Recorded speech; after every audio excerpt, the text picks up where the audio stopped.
Hello everyone, welcome back to our summer review. You should be working on, if you're following sequentially in order, this should be, I believe, let's see, 5, 6, 7, day 8, I think. Nope, day 9 in our review. But nonetheless, if you're following this video, make sure you're on the number that says 17 and 18 in your packet.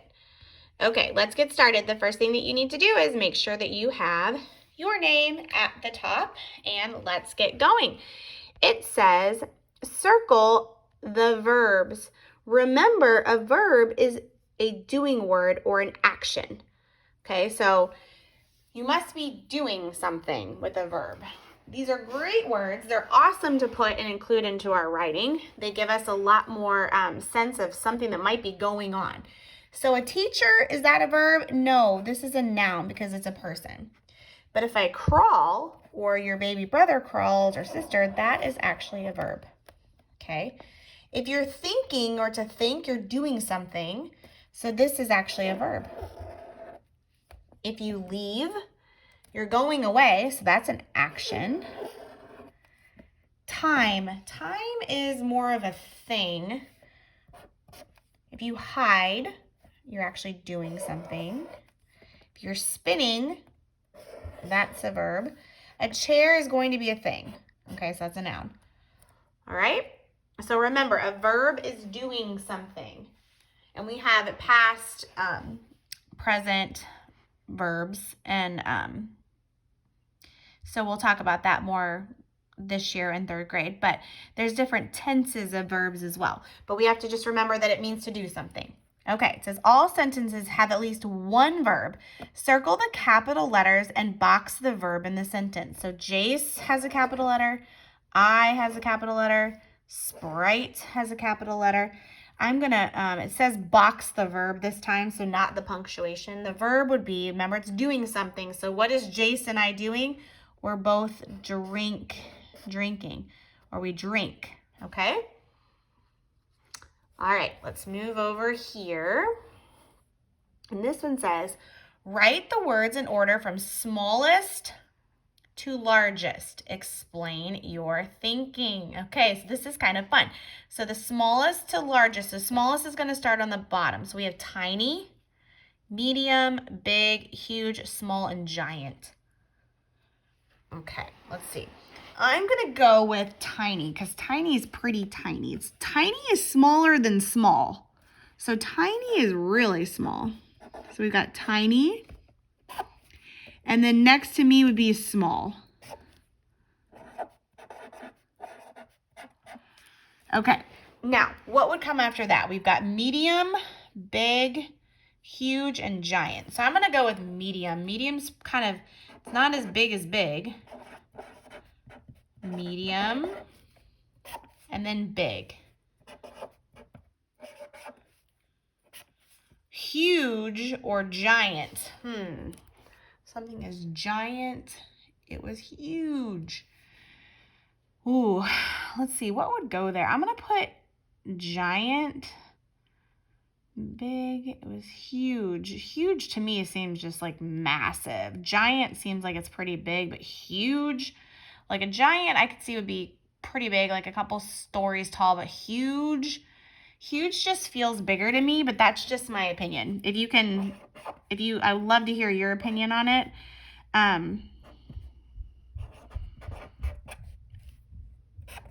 Let me know on Seesaw, but I'm going to put it like that. It says, how did you choose what to put at the top? Oh my goodness. Well, this box is too small to explain my thinking there, but like I said, I kind of feel like giant's pretty big. It's bigger than big, but huge means it's like massively big. That's kind of the way I'm thinking. Let me know if you're thinking something different and share with me on Seesaw. Okay, we've got the bottom here. It says write SCR, skr, and then we have SPR, spur, and we have STR, stir. So we have a 3-letter blend. And let's see where we can put it. So we've got, I'm going to go with, well, spur could be spring. STR, or it could be, I'm going to do spring. So S S-P-R-I-N-G. And then scrape, S-C-R-A-P-E. We could do stripe, stripe, S-P, sprout, street, sprain, spray, and scrub. That's what I came up with. Let me know if you come up with something different. Okay, it says rewrite this sentence with correct capitalization and punctuation. And again, friends, I say this all the time, but I want it to just be really known that if you need to pause the video, please, to catch up with me, okay? Beauty of digital learning. Rewrite the sentence with correct capitalization and punctuation. So she likes playing, oh my goodness, this is one of my favorite card games. Uno. Uno is a card game. It should have a capital U, period. She likes playing Uno. How many of you like to play Uno? Let me know if you like to play Uno. Maybe we should get Uno for our classroom. Okay, it says add in to the words in the box. Then write each word in the correct column. Okay, makes a word with N. Oh, does not make a word with it. Okay, so we have incomplete. All right, so big. In baker, nope. Baker goes over here.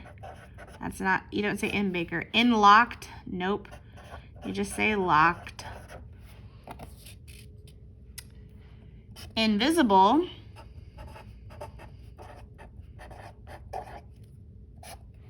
You wouldn't say in trying. You would just say I'm not trying, or I'm just trying. And then we have inactive.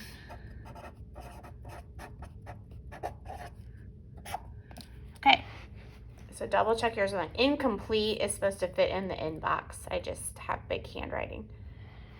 Okay, check all of yours with mine and pause the video to do so. And then when you're ready, you can unpause it, and then we will pick up right now with our morning review for math.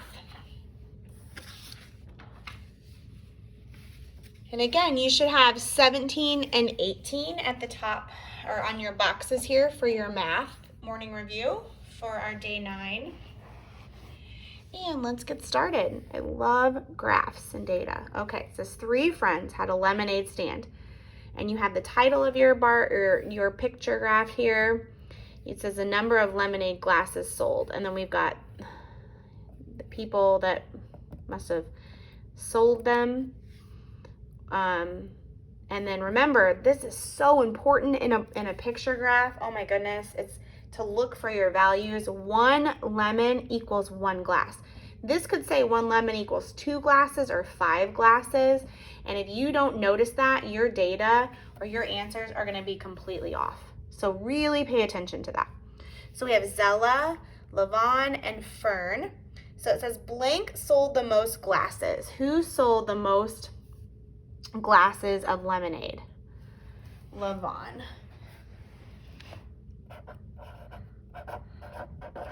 He sold 1, 2, 3, 4, 5, 6, 7, 8 glasses, right?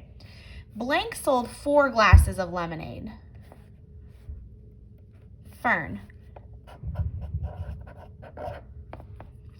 Blank sold 2 more glasses than Fern. Well, here's Fern's. I'm just going to draw straight up the line at Fern's, and I'm going to find out who had 2. So Zella had 2 and Levon had 4. So the answer is Zella. Okay. All right, let's take a look at the coins below. And again, pull coins out, look at the coins, study the coins. That will help you identify what they look like in pictures like this when we don't have them in color. I'll give you a hint. This is all the same coin. And if you said it was a dime, you're correct, and a dime is worth 10. So we have 10, 20, 30, 40, 50, 60, 70, 80 cents. 80 cents. Don't forget your cent sign. They're giving it to you. That's kind of makes me a little frustrated because I want you to practice your cent sign, okay? Just because they give it to you doesn't mean you don't fill it in the next time you have to write an amount in money. Okay, so we have 10 pickles, and then we have some extra pickles. So it looked like we had 10, 11, 12, 13, 14, 15, we had 16 pickles, and we took 4 away. So we have 10, 11, 12. We have 26 pickles, and we're taking 4 away. So we have 20, 1, 2. Which, if you look here and you're doing some number like investigating, you can see the 6 and the 4s are staying the same. We're just changing that group of 10. Notice how this was a 1 and it went to a 2. What do you think this will go to a 3? Let's find out. So we have 36, take away 4. They took the 4 away, so we have 30, 1, 2. Do you guys see the patterns there? Study the numbers. Look for the patterns. It's pretty cool. How many more triangles need to be shaded for the rectangle to be half shaded? 1. We need to shade in 1 more. And look, then it's cut in half. Make sense? That's easy. All right, clocks. Here we go. Oh, yay. They're giving us to the 30 minutes, which means the hour hand should be in between the 2 different hours. So for example, this one says circle the clock that shows 9:30. Okay, I'm looking for the hour hand. This one right here, the hand, if I look closely at this clock, this would be 8:30, so that can't be it. This one's at the o'clock, so that definitely can't be it. It's 9 o'clock in this one. You pull the hour hand out and circle the number that comes before, we have 9:30 right here. Okay, this is the winner, winner, chicken dinner. This one's 5 o'clock. Nope. Circle the clock that shows 4:30. Well, this one, the hour hand's pointing at the 4, but it's at the o'clock, so that can't be it. Here, the hour hand, let's pull it out. We circle the number before. It's at the 4:30, so this is the winner, winner, chicken dinner. But let's just double check. This one, the hour hand comes before the 5. See that? That one's 5:30. This one is 3:30. So these are not it. Okay? Below, write a number sentence to make each sentence true. So we have 5 10s and 4 1s. This is 54. So it's telling us it's eating towards a bigger number. So I have to come up with a bigger number. Let's do 64. That's bigger than 54. 7 10s and 0 1s is 70. This time the alligator is eating towards the 70, okay? So this number has to be less than 70. So we could do 60 because 60 is less than 70. 1 10 and 2 1s is 12. And look, it's eating the 12. So this number has to be less than 12. We can make it 2. You can make it whatever you want as long as your number sentence is true. And then we have 9 10s and 9 1s, which is 99. And the number that the alligator is eating is bigger than 99. Remember, you want to, the sign, the greater than sign is eating the bigger number. Okay, so I can make this 100 and it would still be true. All right, last part of this page, and then we'll be done for this video. So let's take a look. It says 14 shells are put equally into blank groups. So we have 14 shells right here, and they're put into how many groups? 1, 2, 3, 4, 5, 6, 7 groups. There are blank shells in each group. Well, how many shells are in each group? 2. This is 7 times 2, and that equals actually 14. If you were to count by 2, 2, 4, 6, 8, 10, 12, 14.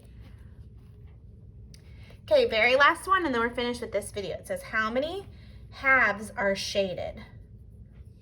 Okay, well, this star is broken into 2 halves. We're still gonna say 2 because there's 2 halves shaded here.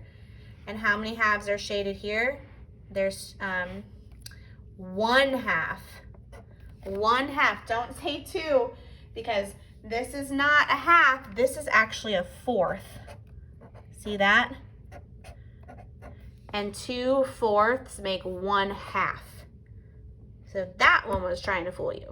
All right, great job, guys. Go ahead and take a look. You can pause the video, check your answers with mine, and then get ready to go to our next video, which is our Everyday Math Pre-Teach and Review math packet for today. So you are doing an awesome job. Good job, everyone.